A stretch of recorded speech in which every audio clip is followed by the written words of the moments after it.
Back in 1963, Bob Dylan wrote in a song, "The answer is blowing in the wind."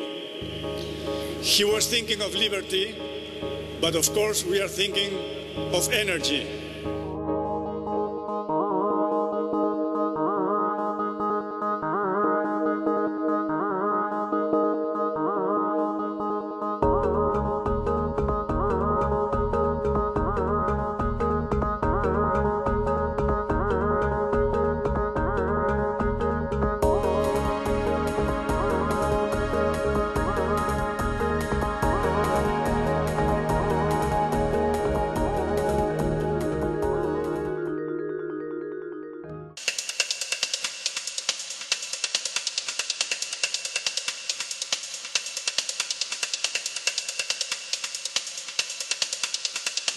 We are borrowing $1 billion a day, mainly from nations that don't like us or don't share our values, in order to import $1 billion of oil a day from nations largely that don't like us and don't share our values. This is a $700 billion hemorrhage or export in wealth that has beggared a nation that when I was a little boy owned half the wealth on the face of the earth.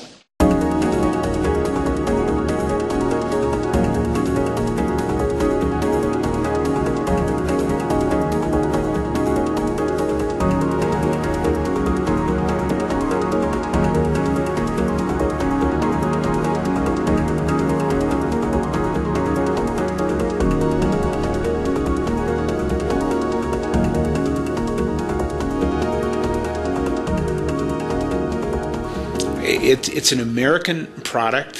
Our wind doesn't have to be purchased from another country. Wind has to be a very important part of the mix. Back in the day, you could throw a wind turbine in the back of a pickup truck and haul it to the site.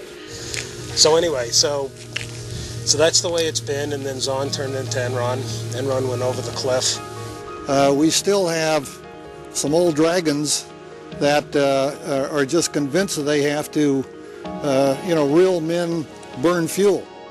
This section right here. It'd be 12. Right Section 12. Yeah, there's 13 down off the hill. So that's kind of the background, and that's why we like your property up to the northeast. Is it's open, windswept country. It doesn't have dramatic terrain features, but those that it has will give you that extra 5 or 10%, and that's where people make the money. Well, it was a little bit like a gold strike. I overgive my farm to the banks for doing so, and it was a high risk, and a lot of my neighbors said, you are crazy, boy, to go this way, to invest in renewable energies. Getting people to see that this is something that is almost like the early days of railroading or aviation or whatever. It's, take the long view. Who would have thought, Rich? I mean, 30 years seemed like forever in our minds.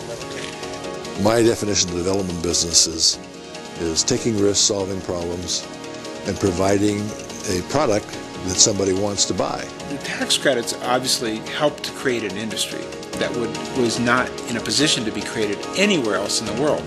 If California could have a significant amount of wind, why not Texas? Not every landowner is happy with the deal they got. I've been confronted at gunpoint.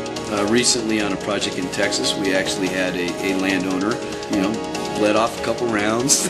The whole site had to hit the deck. On the street, you had Bill Gates with Microsoft, you had Teddy Ruskin with a talking teddy bear, and you had Zahn. So within 3 or 4 months, these guys had raised $9 million on equipment that had barely been tested. Everything had to be done by the 31st of December or you didn't get the tax credit.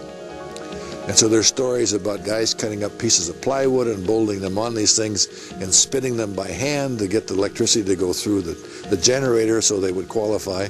Just that mad rush. I mean, there were times where just to get enough workforce up on sites, we went out and cleaned out bars and bailed out jails.